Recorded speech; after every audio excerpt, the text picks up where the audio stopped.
momento. Entonces vamos a empezar con una breve historia. Yo pienso que todo debe empezar con una historia y cómo inició. Entonces, para eso, pues entonces el libertador Simón Bolívar, en el año 1819, en un discurso en el Congreso de Angostura, él dijo que el sistema de gobierno más perfecto es aquel que produce mayor suma de felicidad posible, mayor suma de seguridad social y mayor suma de estabilidad política. Entonces estas palabras ya dan como un inicio como a la integralidad y a tener en cuenta el factor social como parte de un gobierno. Es allí donde se empieza a hablar de que deben existir unos factores o unos indicadores como mínimos para la sociedad en la forma de su trabajo. Entonces, después del año 1904, Rafael Uribe Uribe, en una conferencia, él habló y solicitó de que sean indemnizados los trabajadores por accidentes laborales. Asimismo, habló de seguridad y salud en el trabajo durante una conferencia en Bogotá, en el que propuso proyectos de ley relacionados con el caso. En el año 1915 fue aprobada la obligación de que toda empresa debe pagar indemnización a los trabajadores en caso de incapacidad, muerte o asumir sus gastos funerarios. Entonces, se empiezan a reconocer como unos derechos a los trabajadores. Se crea la Oficina de Medicina Laboral, se establece la legislación laboral y se habla de riesgos de trabajo. Se empiezan a tener condiciones a tener en cuenta para los trabajadores y el desarrollo de sus labores. Y en el año 1938, mediante la Ley 53, se otorgó el derecho a la protección a la mujer embarazada y sus 8 semanas de licencia. Entonces, miren cómo ha cambiado, por ejemplo, esta parte de la licencia de maternidad. En el año 1938 se dan 8 semanas. ¿Qué es en la actualidad? Son 18 semanas de maternidad para las mujeres, para los padres también se les da ya 8 días de licencia de paternidad. Y así ocurre para el caso de un solo hijo, para el caso de 2 hijos entonces se duplica, también para las mujeres que son adoptantes. Entonces se empiezan a tener también derechos sobre las mujeres trabajadoras. En el año 1915 se estableció la legislación sobre salud ocupacional. En 1950 ocurre algo muy importante que es la creación del Código Sustantivo del Trabajo, en el que se establecen normas relativas a la salud ocupacional y pues todo lo que tiene que ver con trabajadores. Entonces, hasta 1968 y así, se van dando cambios y evoluciones en la historia. Y esto, entonces, en 1994 se genera el Sistema General de Riesgos Profesionales, como un conjunto de normas, entidades y procedimientos destinados a prevenir y a proteger a los trabajadores. Bueno, entonces se dice que después se dio la modificación de ley en el que se cambia del sistema,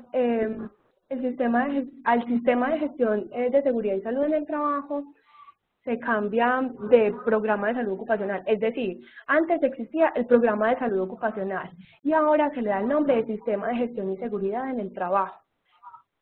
¿Por qué? Porque a partir de ese año se empieza a generar los sistemas integrados. Esa es una razón. La otra razón es porque se tienen en cuenta entonces los riesgos laborales y bueno, en fin, más adelante les voy a contar sobre eso. Entonces, ¿de qué se trata la modificación de ley? De 2 palabras muy importantes, que son evitar y mejorar.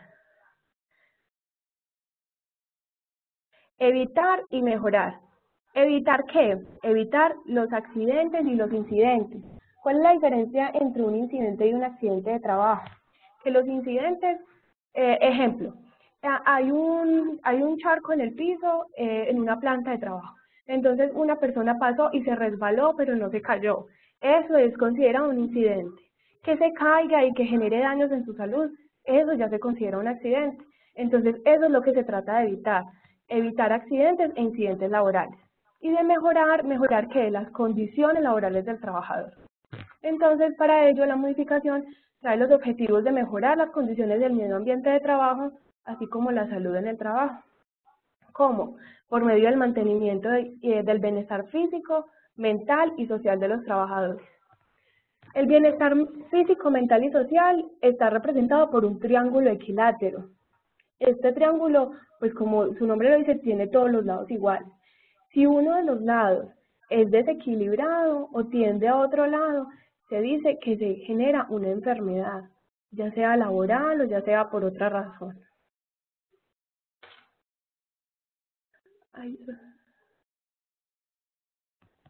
Bueno, entonces, es un proceso lógico y por etapas, basado en la mejora continua. Para realizar la mejora continua, entonces se plantea el ciclo Deming, que es este. Se trata de planear, hacer, verificar y actuar. Esto para llevar un control y para hacerlo de forma continua, por medio de políticas, de planificación, de aplicación, evaluación, de auditorías y de acciones de mejora, con el objetivo de planificar, de anticipar, reconocer y evaluar y controlar los riesgos que puedan afectar la seguridad. Planear significa la asignación de recursos. Hacer significa la aplicación y puesta en práctica de ellos. Verificar se trata de evaluar los resultados tanto activos como reactivos del programa. Y actuar significa realizar exámenes continuos. Entonces, por eso se plantean los métodos de evaluación, que son 5 pasos para la prevención. Y allí se ve reflejado el ciclo de mejora continua. Entonces, el paso 1 se trata de identificar los peligros. ¿Cómo? Entonces, haciendo uso de revisiones o auditorías constantes o de la comunicación con las personas que trabajan en el lugar. El paso 2 es determinar quién podría resultar perjudicado y cómo, es decir, las personas que trabajan en ese lugar o con esas herramientas. El paso 3 es evaluar los riesgos y determinar las precauciones. El paso 4 es registrar sus conclusiones y ponerlas en práctica, y el paso 5 es examinar su evaluación y actualizarla si es necesario, es decir, tomar decisiones o hacer cambios que mejoren todos esos procesos para evitar los accidentes e incidentes. Esto trae unos beneficios, como son mejorar la calidad del ambiente laboral, logra mayor satisfacción en el personal y mejora la productividad y calidad de los productos y servicios. ¿Por qué? Porque si yo como trabajador siento que a mí me están brindando protección, que me están ayudando a cuidar, que me brindan los elementos para yo protegerme y realizar mi trabajo seguro, pues entonces yo puedo trabajar con mayor satisfacción, yo puedo trabajar más tranquilo, yo puedo hacer las cosas sabiendo que hay un respaldo sobre mí. El sistema de gestión está conformado por 4 subprogramas que son necesarios aplicar. Entonces, está el subprograma de medicina preventiva, el subprograma de higiene y seguridad industrial, el funcionamiento del comité paritario de salud ocupacional. Es muy importante tener el comité paritario, ya lo vamos a mencionar, y el de medio ambiente. Todos ellos para garantizar que una integralidad y para que se pueda garantizar cuestiones de seguridad, cuestiones de manejo del medio ambiente, si es el caso de empresas que puedan generar consecuencias negativas o positivas sobre el medio ambiente, ¿cierto? De generar por medio de, por ejemplo, trabajadores y los administrativos. Y de higiene y seguridad industrial, si de pronto existen riesgos que puedan afectar al trabajador. Entonces, el copaso, o del que ahorita les mencionaba, tiene unas obligaciones muy importantes. Entonces, es allí donde se tiene que fortalecer todos los medios de comunicación y todas las formas de interrelación, ya sea vertical, horizontal, ¿cierto?, que debe existir en una empresa constante y que debe ser reforzado.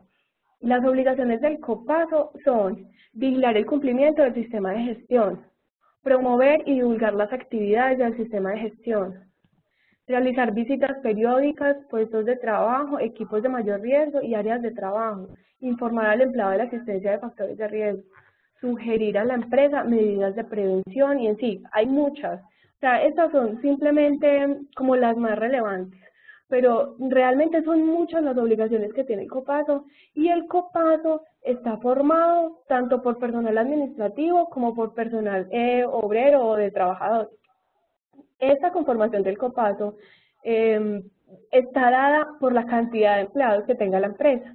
Entonces, si la empresa cuenta con entre 10 y 49 trabajadores, debe existir un Copaso que esté compuesto por una persona de administrativos y una persona de empleados. Si es una empresa entre 50 y 499 trabajadores, entonces deben ser dos de ambas partes. Si es entre 500 y 990, deben ser tres de ambas partes. Y si son de 1000 o más, entonces deben ser cuatro representantes como mínimo de cada una de las partes.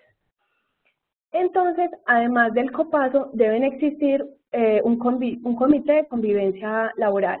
Este comité de convivencia es el que garantiza que los derechos laborales se den y se cumplan, y que exista, aparte del Copaso, que es el encargado más de la parte del sistema de gestión, que se cumplan unos derechos laborales y que las personas puedan allí como comunicarse con la parte administrativa y gerencial y decir, por ejemplo, si yo estoy sufriendo de bullying, que en este caso no sería bullying, sino moving, porque ese es el nombre que se le da para el acoso laboral, si de pronto yo estoy teniendo inconvenientes, ¿cierto? Entonces, este es el comité de convivencia, son personas encargadas de generar ese puente de comunicación entre la gerencia y los empleados. Por eso que eso debe ser conformado como con mucho cuidado, porque son las personas que están encargadas de cumplir funciones muy importantes entre la empresa. Y esto solamente se logra si hay una buena comunicación. Entonces, para nosotros, por ejemplo, quienes seamos empleadores o empleados de empresas, tenemos unas responsabilidades y obligaciones con el sistema de gestión de seguridad y salud en el trabajo. Es decir, no son solamente los empleadores, o si yo voy a una gran empresa a trabajar y eso ya está implementado, no es simplemente llegar y decir, sí, yo hago parte de esa empresa y ya. Yo tengo unas responsabilidades como empleador o como empleado de esa empresa. Entonces, los empleadores, ¿qué responsabilidades tienen? Definir y divulgar la política de seguridad y salud en el trabajo. Esta respuesta y que llegue a todos y cada una de las personas, ya sean outsourcing o sean empleados del más bajo rango o del más alto, ¿cierto? Porque podemos encontrarnos con tal grado de indiferencia que no está enterado, pero esto debe ser informado a todas las personas de forma masiva. Como con plegables, con comunicados, no sé, hay diferentes métodos para uno comunicar este tipo de información y debe ser divulgada de forma segura y que se asegure pues que todas las personas les llegó la información. También existe la responsabilidad de asignación y comunicación de responsabilidades como parte del Copaso o como parte simplemente de los empleadores. Deben asignar y comunicar las responsabilidades que las personas tienen con la empresa, con ellos mismos, con el medio ambiente y con la higiene. También hay rendición de cuentas al interior de la empresa. Los empleadores deben tener claro cuáles son sus estados, ¿cierto? Y qué es la plata, el dinero que van a destinar siempre para el sistema de gestión. Definir los recursos para llevar a cabo todas las actividades, gestionar los peligros y riesgos, es decir, llevar auditorías internas, hacer el ciclo de planear, hacer, verificar, actuar, llevarlo siempre de la mano para que se gestionen los peligros y los riesgos de forma constante. El plan de trabajo anual, o sea, se deben estimar unos planes de trabajo anuales y se deben tener claridad siempre. Se deben tener planificados y se deben tener fechados, o sea, debe ser claro los momentos en los que vayan a existir reuniones, en los que vayan a existir capacitaciones y demás. También existe la participación de los trabajadores. Se les debe dar lugar a los trabajadores para que puedan aportar al sistema de gestión. Es muy importante, como les dije, la comunicación y que existan los medios de participación porque es de la única manera en que nos vamos a dar cuenta, por ejemplo, cuáles son los peligros y riesgos. Es la única forma, escuchando a quien realiza la tarea y a quien se desempeña en ese lugar de trabajo, qué es lo que pasa y qué es lo que realmente les afecta. Pero también entonces los empleados tienen obligaciones claras para el sistema de gestión y para que éste se desarrolle como de una forma idónea. La primera es procurar el cuidado integral de la salud, cuidarse, usar los elementos de protección personal que sean suministrados por la empresa. Suministrar información clara, veraz y completa sobre su estado de salud. ¿Cómo se hace esto? Pues hay formas como en que los empleadores se curan en salud. Y yo como empleador entonces tomo exámenes médicos a todos los empleados cuando van a ingresar, ¿cierto? Pero no es solamente eso, porque yo como empresa conozco el estado de salud de mis empleados cuando ingresan. Pero si ellos no se comunican y no dicen qué es lo que está pasando y no comparten esa información sobre su estado de salud, pues entonces van a haber fallas y van a haber momentos en los que no van a funcionar bien el trabajo, porque eso puede significar que la persona tenga incapacidades o que tenga un bajo nivel, un bajo desempeño en su trabajo, y eso causa pues consecuencias monetarias y de calidad en el ambiente laboral. También se deben cumplir las normas, reglamentos e instrucciones del sistema de gestión de seguridad y salud en el trabajo de la empresa. Es decir, como ya existe una política de seguridad y salud establecida por los empleadores, pues entonces yo como empleado debo cumplir ese reglamento. ¿Cómo? Entonces, yendo a las capacitaciones en las que me sea convocado, haciendo uso de los elementos de protección, comunicando mi estado de salud, ¿cierto? Participando activamente del sistema de gestión. Informar al empleador de riesgos latentes en el sitio de trabajo. Como decía ahorita, la comunicación. Entonces, si yo no logro transmitir cuáles son las debilidades y las deficiencias en las que estoy fallando, pues entonces la empresa no va a tener cómo mejorar en ese aspecto. Y bueno, así demás, hay muchas responsabilidades también para los empleados. Entonces, pues yo les iba a hablar un poco de los riesgos, pero en la sesión de Juan David yo les voy a ilustrar un poco sobre los riesgos que existen.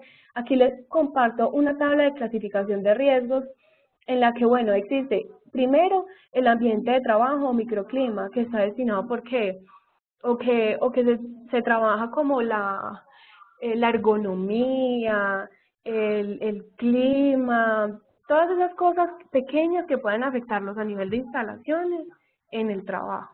Entonces existen también contaminantes del ambiente de tipo físico, químico y biológico que pueden afectar nuestra salud y que pueden generar un riesgo para el trabajador. También existe insalubridad locativa y ambiente deficiente, sobrecarga física, ya sea en parte de ergonomía o en parte psicológica. Sobrecarga, ¿cierto? Y productores de inseguridad, entonces de tipo mecánico, físico, químico, instalaciones deficientes y en mal estado y de orden de aseo y deficientes. ¿Cómo se previenen estos riesgos? Pues con un estudio constante por parte de la empresa para prevenirlos y haciendo uso de los elementos de protección personal, de los elementos de peligro, ¿cierto? Haciendo caso a las recomendaciones que se dan. Pero en la parte de salud, entonces se puede decir que hay dos entornos que afectan la salud de una persona.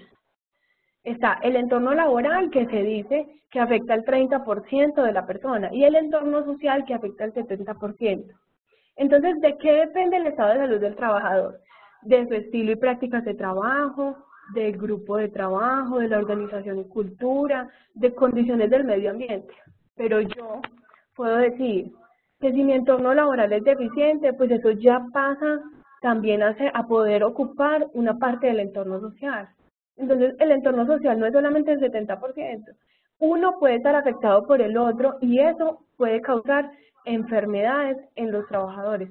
Es por eso que es tan importante tener claro, por ejemplo, esos estilos y prácticas de trabajo, todo lo que tenga que ver con el entorno laboral.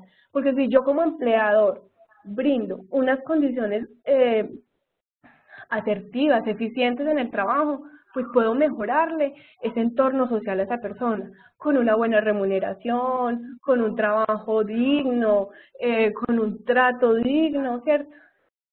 Entonces, también dice que hay una historia natural de la enfermedad.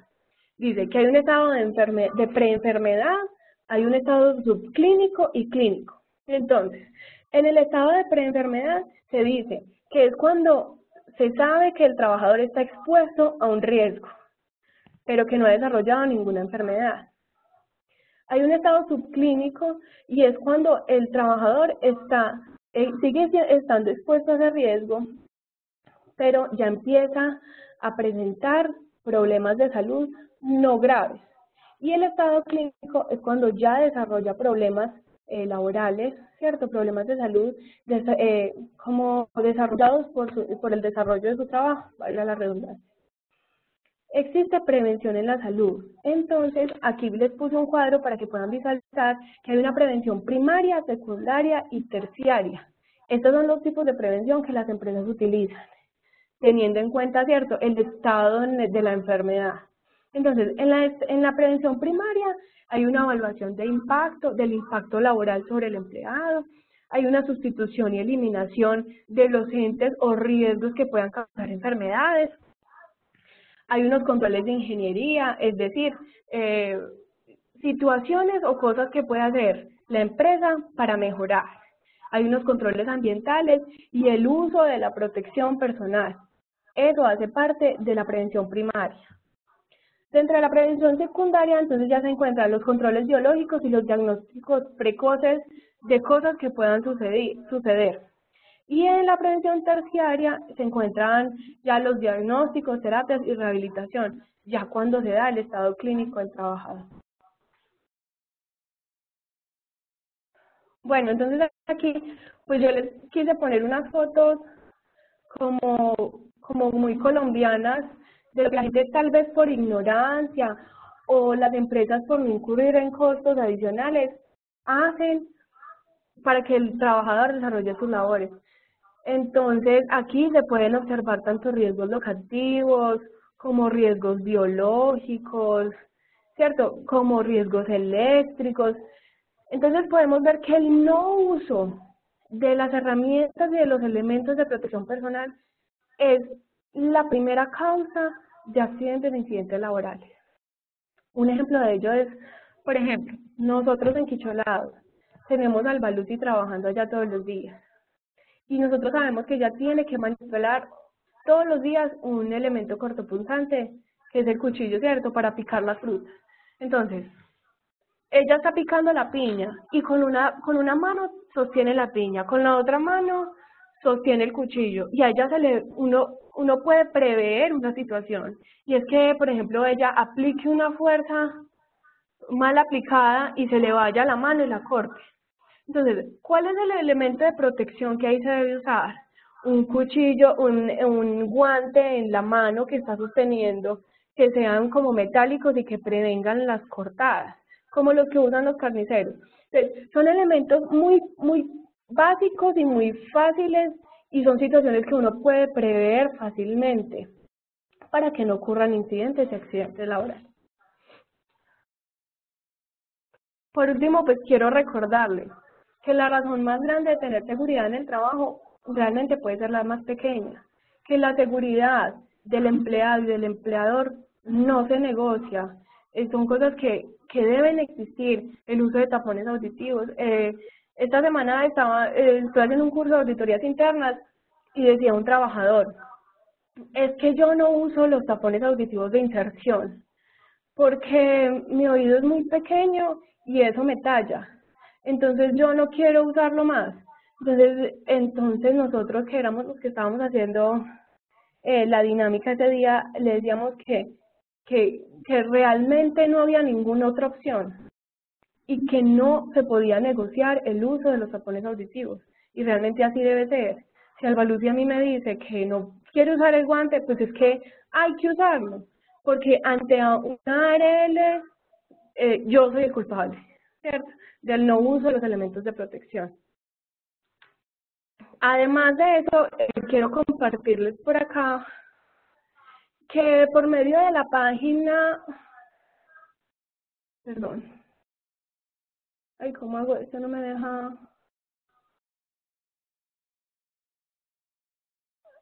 ya. Por medio de la página por medio de la página del Ministerio de Trabajo, ustedes pueden encontrar mucha información sobre cuáles son, por ejemplo, la tabla de enfermedades laborales, cuáles son las nuevas normas que están rigiendo el Código Sustantivo del Trabajo, el sistema de gestión y seguridad del trabajo. O sea, toda la información la pueden encontrar en la página del Ministerio del Trabajo. Asimismo, pues quería compartirles un video sobre cómo debe ser implementado el sistema de gestión. Miremos a ver si se escucha.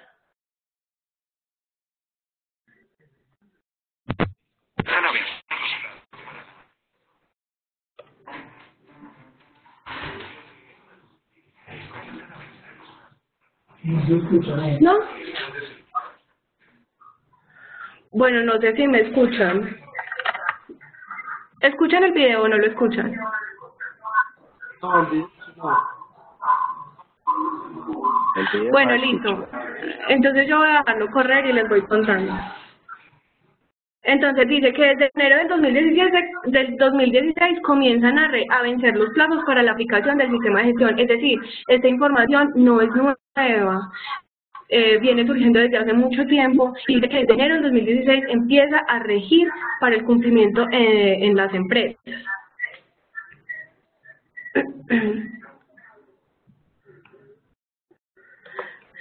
Entonces, dice que todas las empresas públicas y privadas, contratantes, organizaciones de economía solidaria, cooperativas y empresas temporales deben implementar el sistema de gestión de seguridad y salud en el trabajo. Nadie está exento de esto. ¿Por qué? Porque se debe brindar condiciones de seguridad en las actividades diarias del trabajador. Ese es el único fin. No es por molestar a los empleadores ni nada, o sea, esto tiene un fin más social. Entonces, el incumplimiento de esto ocasiona sanciones para las empresas, ya sean monetarias y hasta el cierre de las empresas al final. Entonces, los plazos, de menos de 10 trabajadores hasta el 31 de enero del 2016, de 10 a 200 trabajadores hasta el 31 de julio del 2016, de más de 200 trabajadores hasta enero 31 del 2017. Esos son los plazos autorizados para realizar la aplicación del sistema de gestión. Yo no sé si ustedes, cierto, aquí somos varios los que somos empleadores y tenemos esa obligación. Realmente, así sea uno o sean dos, los trabajadores que existan, tenemos que tener como una obligación social y de seguridad con las personas que trabajan con nosotros, porque depende de nosotros la seguridad de ellos, ¿cierto? Para eso entonces les voy a mandar ahí al grupo una plantilla de cómo se debe implementar el sistema de seguridad y salud en el trabajo. Con esa plantilla ustedes pueden, es simplemente llenarla. Entonces ahí se realizan unas calificaciones, ya sean cualitativas o cuantitativas, de los riesgos, las actividades, la cantidad de personal con el que cuenta la empresa. O sea, ahí no es sino llenarlo todo y establecer los procesos, procedimientos, los elementos de protección y todo lo que tiene la empresa. Entonces ahí se puede establecer pues un sistema de gestión. Obviamente, como les dije, esto es un ciclo Deming, es planear, hacer, verificar, actuar. O sea, siempre encaminado a una mejora continua y es algo que tiene que estar cambiando, es algo que tiene que estar mejorando continuamente, pues para poder que se den realmente condiciones de seguridad. Ya, eso es todo lo que quería compartirles. No sé si tienen alguna pregunta.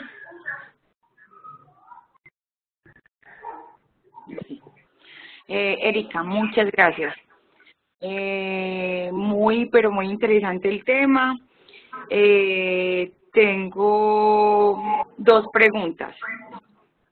Sí, claro. La primera es de mi parte laboral, o sea, yo como contadora, muchas de las empresas piensan que es una responsabilidad del contador implementar el sistema. ¿Es así o no? No, la responsabilidad no es del contador. Debe haber un profesional, las empresas deben contar con un profesional en seguridad y salud en el trabajo y deben contar también con personas de la administradora de riesgos laborales que les ayude a cumplir todos esos procesos del sistema de gestión. Pero hasta donde yo tengo entendido, el contador no, pues no tiene nada que ver con el tema. Sino que sí pasa mucho a nivel laboral que los propietarios, bueno, las empresas están pidiéndole al contador que busque quién va a implementar el sistema, que revise la ejecución, bueno, pues que hagamos como todo el tema de la implementación. De pronto, Marce, no en la parte de implementación, sino en la parte como de costeo de las actividades anuales, en lo que les mostraba del plan. De pronto ahí ustedes como contadores tengan una tarea como de asignar todos esos rubros que van a ser destinados a las actividades del sistema de gestión. Pero yo creería que para la implementación tienen que ser estrictamente profesionales en seguridad y salud en el trabajo o en áreas similares, ¿cierto? Bueno, y la otra pregunta es en el tema del hogar. O sea, cuando tenemos un empleado, por ejemplo, ustedes que tienen a Alba, para mí es como el equivalente a una empleada de servicio. O sea, tiene, por ejemplo, la empleada de servicio corta, muchas veces utilizan ácidos, bueno, pues muchas cosas que afectan la salud del empleado. Entonces, uno en la casa, ¿qué podría hacer como para prevenir? Porque obviamente pues uno les paga los riesgos profesionales, pero no hace la parte que le corresponde como empleador. Pues María, vea, lo primero es brindarle como las condiciones de protección, ¿cierto? Yo sé que es muy difícil uno, por ejemplo, decirle a una persona que le colabora en la casa, use un guante, por ejemplo, de metal en la cocina cuando va a cortar, ¿cierto? No, jamás. Pero sí hay unas condiciones básicas y de cuidado que uno como empleador debe tener en cuenta. Además de que si uno tiene una persona en la casa, debe pagarle el ARL. Eso sí es básico. El ARL se paga en diferentes rangos, ¿cierto? Hay nivel 1, nivel 2, nivel 3. De la actividad. Creo que usted es la que nos habló de las actividades, ¿cierto? De los riesgos.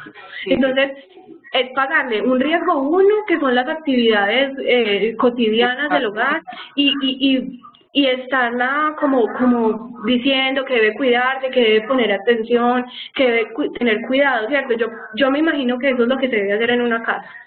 Y darle como las instrucciones para que realice una actividad. Obviamente hay cosas que no se pueden evitar o que no se pueden prever, una cortadura en la cocina, o me tropecé, ¿cierto?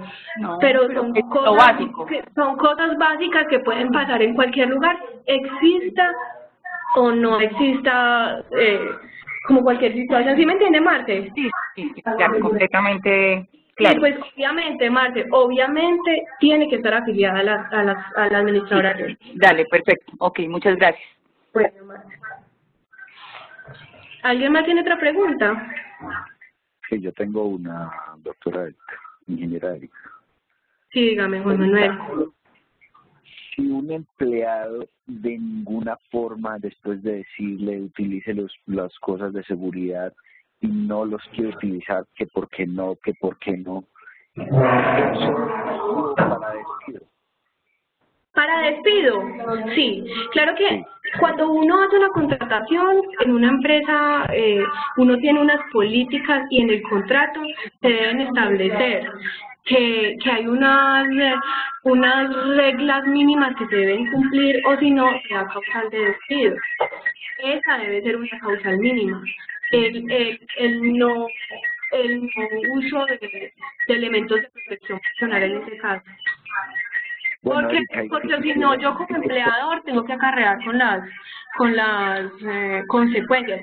Claro que si yo logro demostrar que yo le he brindado la capacitación, inducción suficiente, además de los elementos de protección personal, y que él por ignorancia no los ha usado, yo puedo curarme en eso como empleador, pero ahí ya el empleado debe pagar. Además de que la ARL no responde si es algo como de que no use el elemento sabiendo que se le ha brindado toda la información y los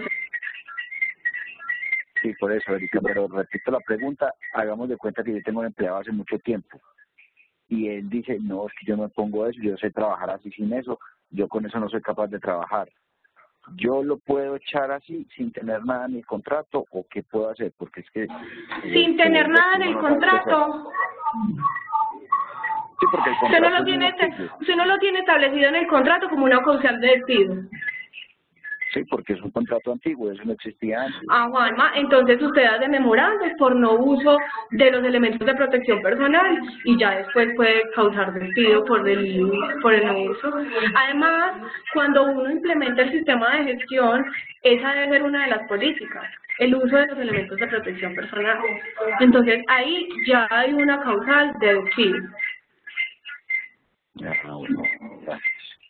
Bueno.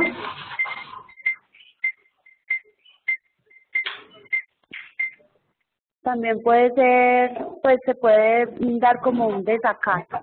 Eso es un desacato pues como a las normas o a las instrucciones que le está dando el empleado. Sí. Sí, pero entonces cuando decía Juan Manuel que es que no, en mi contrato laboral no está establecido que eso es una causal de despido, pues entonces lo mismo, es con memorandos, llamados de atención, yo puedo hacer uso de esas herramientas para justificar que es una persona que no está haciendo uso de los elementos de protección y que eso es obligatorio, el uso es obligatorio en la empresa.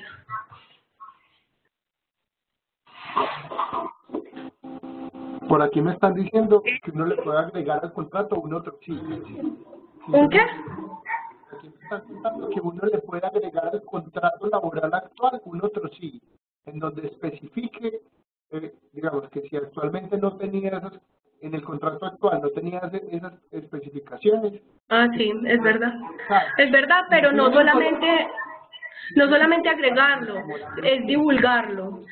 Es divulgarlo y no solamente para él, o sea, no hacerlo como después de que pase, sino divulgarlo en el momento en que yo lo vaya a añadir y no solamente a ese contrato de trabajo, sino a todos. ¿Me hago entender?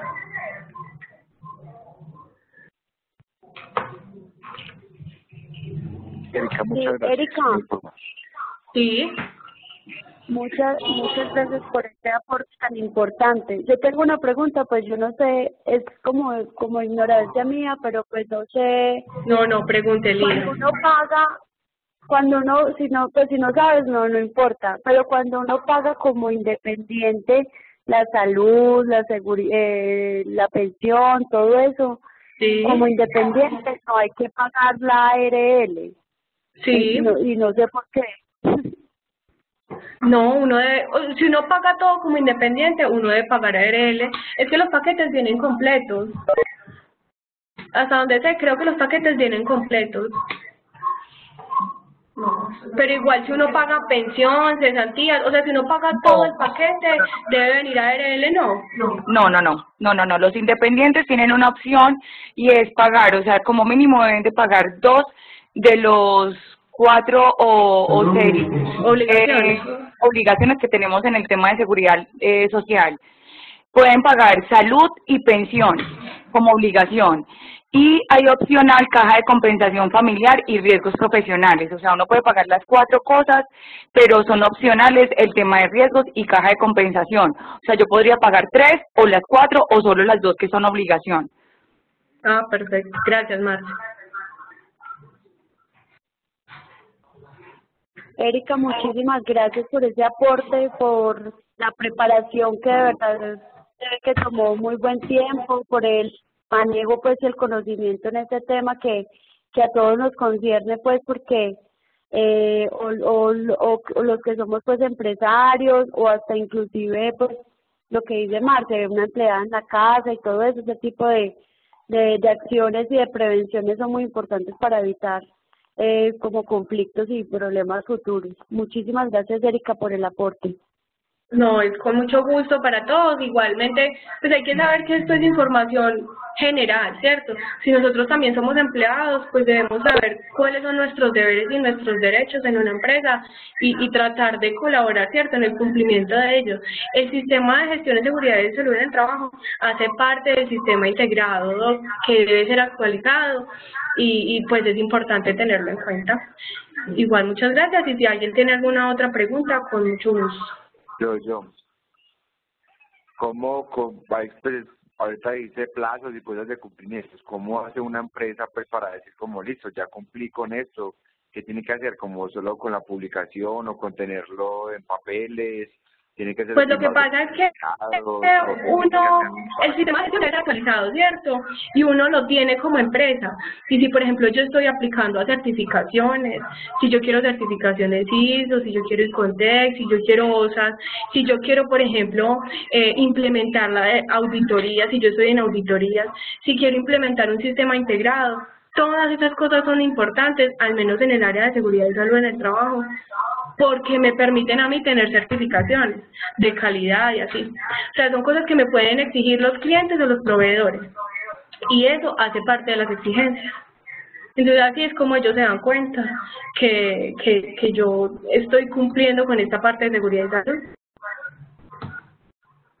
Para complementar, Erika, el gobierno tiene comisiones y hace visita a las empresas y revisa que estén Sí, con las el auditorías. sistema. Hacen auditorías. Y si uno no Sí, lo tiene, sí, le dan es verdad. ciertos plazos.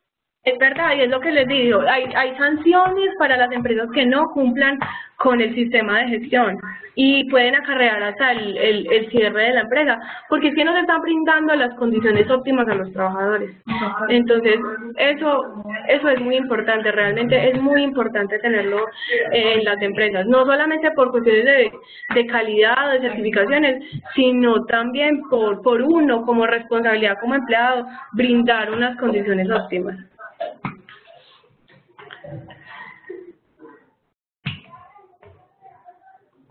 Gracias. Muy bacano todo, Erika. La felicito, muy buena la pregunta.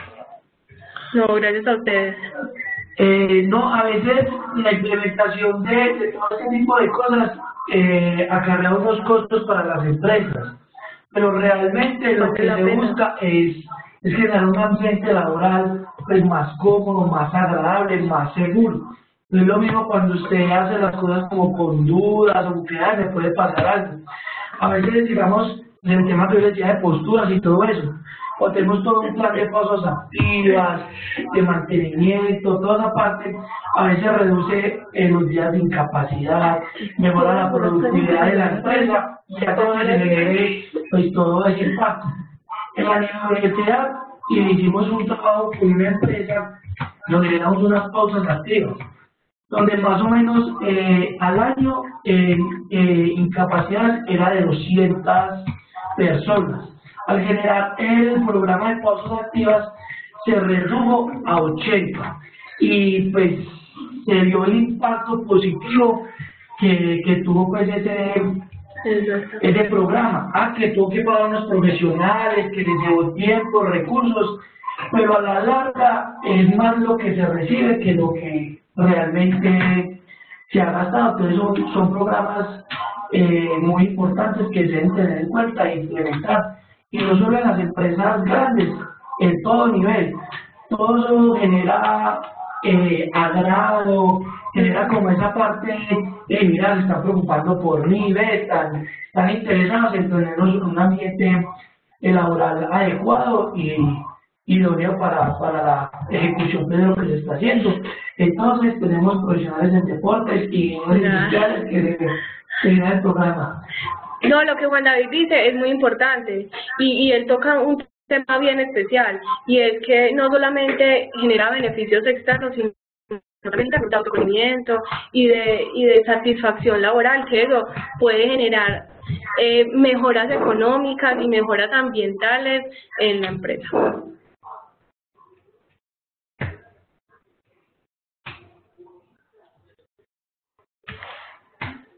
¿Alguien más tiene alguna pregunta?